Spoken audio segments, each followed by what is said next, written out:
암이 몸속에 있단 말이죠. 이걸 이제 수술로 해서 암세포를 꺼냈어요. 그럼 이제 내 몸에는 암이 없다는 게 일반적인 생각인데, 암을 꺼냈지만 여전히 내 몸속에 암이 있을 수 있다, 이렇게 될 수도 있는 거고, 내가 암이 있다는 얘기를 듣고 암 수술을 하지 않았어요. 그럼 내 몸속에 암이 분명히 계속 있어야 되는데 이게 갑자기 암이 없을 수 있다라는 얘기가 되는 거잖아요. 그렇죠. 그러면은 이게 예를 들어서 내가 이제 뭐 암이 몸속에 있단 말이죠. 이걸 이제 수술로 해서 암세포를 꺼냈어요. 그럼 이제 내 몸에는 암이 없다는 게 일반적인 생각인데, 암을 꺼냈지만 여전히 내 몸속에 암이 있을 수 있다, 이렇게 될 수도 있는 거고, 또 이걸 또 한 번 더 뒤집으면은 내가 암이 있다는 얘기를 듣고 암 수술을 하지 않았어요. 그럼 내 몸속에 암이 분명히 계속 있어야 되는데 이게 갑자기 암이 없을 수 있다라는 얘기가 되는 거잖아요. 그렇죠. 바로 그게 이게 놀라운 얘기예요. 그래서 양자역학의 세계에서는 저 태양이 있어도요, 저 달이 있어도 그것은 내가 인식하기 전에는 확률로 존재한다는 얘기예요. 객관적으로 존재하는 게 아니라는 거죠. 네. 그러면은 마찬가지예요. 내가 이 몸에 암이 있다고 하더라도 그거는 암이 있다는 하나의 시각일 뿐이라는 거죠. 나는 무한한 가능성으로.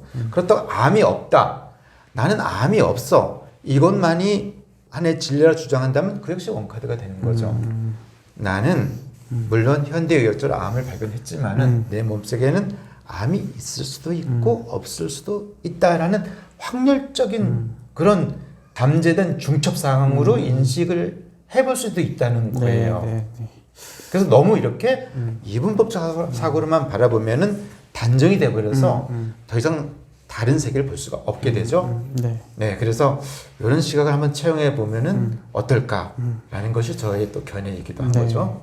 그런 관점에서 보면은 뭐 저도 그렇고 이제 원장님도 그렇고 암이 있을 수도 있고 없을 수도 있는 상황이 되는 거잖아요.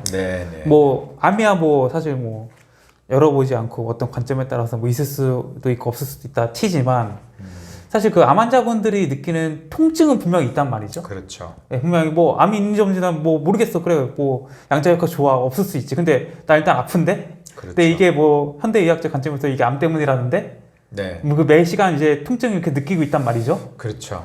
또 실제로 이제 병원에서 통증을 가지고 온 환자들을 많이 보시니까, 그렇죠. 그 이 통증을 좀 어떻게 좀 뭐 줄인다든지 아니면 좀 이 통증의 괴로움에서 좀 벗어날 수 있을까요? 네, 그래서 이제 암에 대해서 좀 더 우리가 한 가지 시각만 가지기보다 자, 암이 있다고 봅시다. 자, 그럼 인정하면 돼요. 그래, 현대의학에서 분명히 CT로도 확인됐고 조직 검사로 확인돼서 그럼 암을 가지고 있다라고 뭐 바라본다고 해가지고 굳이 나는 암이 없다라고 막 주장할 필요는 없죠. 그것도 원카드가 되니까. 그럼 다 받아들이는 거예요. 자, 그런데도 불구하고 우리가 새로운 관점을 가져보자. 그것은 뭐냐면 암은 결코 나를 죽이지 않는다는 관점이에요. 암으로 죽지가 않아요. 그래서 우리가 이런 가설을 세워보는 거예요. 암으로 한 사람도 죽은 사람이 없어요. 암이 옆에 있었을 뿐이죠. 암이라는 병이 있다 보니까 너가 범인이라고 얘기하는 거예요.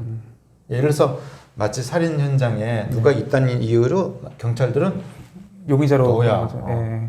용의자 정도 보는 게 아니라 확정을 짓는다는 거죠. 암은 얼마나 억울하겠습니까? 암이라는 것은 사실 통하지 않다 보니까 기여서는 안 돼. 그러니까 내가 괴로워요. 괴롭다 보니까 나라도 살자라고 미분화된 상황에서 무한 증식을 하는 게 암이잖아요. 자, 우리가 모든 세포들은 다 바뀌어요. 그렇죠. 네, 그래서 가장 대표적으로 우리가 혈액이라는 그 적혈구는 120일 정도 살거든요. 그래서 분해가 돼서 나가고 계속 순환이 되기 때문에 내가 살아있는 거예요.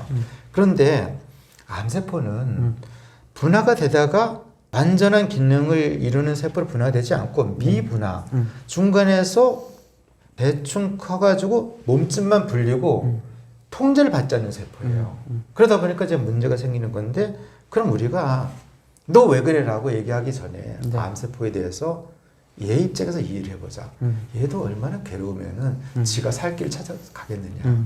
그래서 저는 마치 이것은 국가의 그 정치 통치행위와 좀 비슷하지 않느냐. 우리가 정치가 잘 되면은 어때요? 골고루 어떤 백성들에게 혜택이 돌아가면은 반란이 일어나요, 안 일어나요?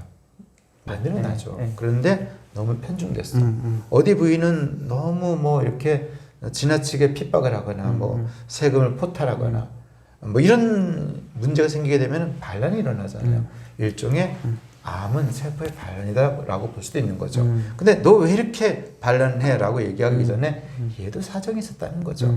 뭔가 답답하고 통하지 않으니까 얘가 살 길을 마련한 건데 그러다 보니까 또 이제 사람이 생명을 잃을 수 있는데 그 옆에 또 있다는 이유만으로 너무나 많은 억울함을 당한다는 거죠.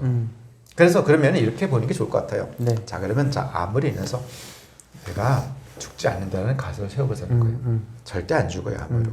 그럼 뭘로 죽느냐 이거죠. 네. 지금 말씀하신 네. 너무 통증이 심해서 네.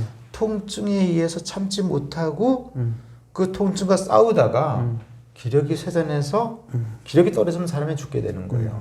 또 하나는 암도 있었지만은 어쨌든 암이 발생된 원인을 통하지 않아서 온다라고 봤기 때문에 결국에는 주요 기관이 통하지 않으면 사망에 이르는 거거든요. 그쵸. 네. 그래서 내가 또 그러다 보니까 면역 기능도 떨어지고 면역 기능이 떨어졌을 때 폐렴으로 우리가 죽기도 하잖아요.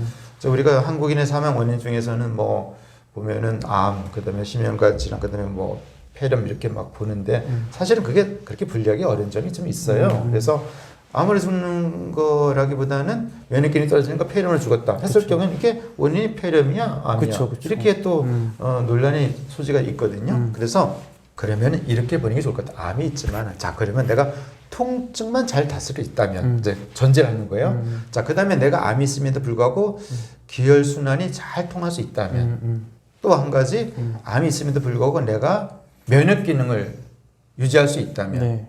어떤 원기라고 하죠 한방에서는 그런 것을 잘 유지할 수 있다면 절대로 죽지 않는다는 결론이 나오거든요.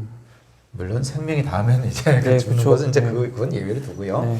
그래서 우리가 이제 그렇게 관리를 해보자는 거죠. 내가 암 때문에 죽어 3기야 4기야 이렇게 막 고민할 것이 아니라 암이 있다 하더라도 암이 날 죽이지 않으니까 그럼 내가 관심 기울일 것은 암과의 투병 과정에서 지나친 그 투병을 인해서 내 에너지를 빼는 행위는 멈춰보자. 그리고 내가 어떤 자연식을 하든 마음을 잘 쓰든 명상을 하든 뭐 맨발 걷기를 하든 또 좋은 뭐 양방치료를 받든 한방치료를 받든 간에 어쨌든 면역 기능을 유지해 보자.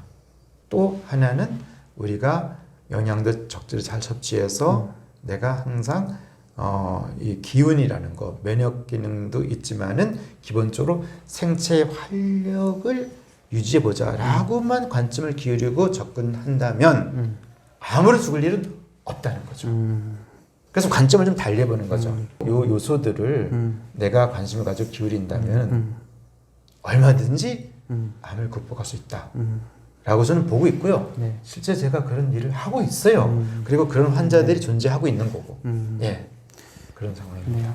그러니까 이제 현대의학적으로 암 환자분들이 네. 이제 통증에 대한 고통이 없고 기혈에 대한 순환이 잘 되고 있고 면역 기능이 잘 작동하고 원기가 충만하다면은 암 때문에 죽을 일은 없다. 없다. 예, 이 말씀이신 거죠? 그렇죠. 암이 뭐 3기, 4기, 심지어 말기를 간다 하더라도 이 조건을 충족시킨다면 절대로 암으로 죽을 일은 없다는 거죠. 조금 더 현실적으로 만약에 이런 네 가지 조건에 지금 잘 부합된 암 환자가 있어요. 네. 그럼 이 암 환자가 뭐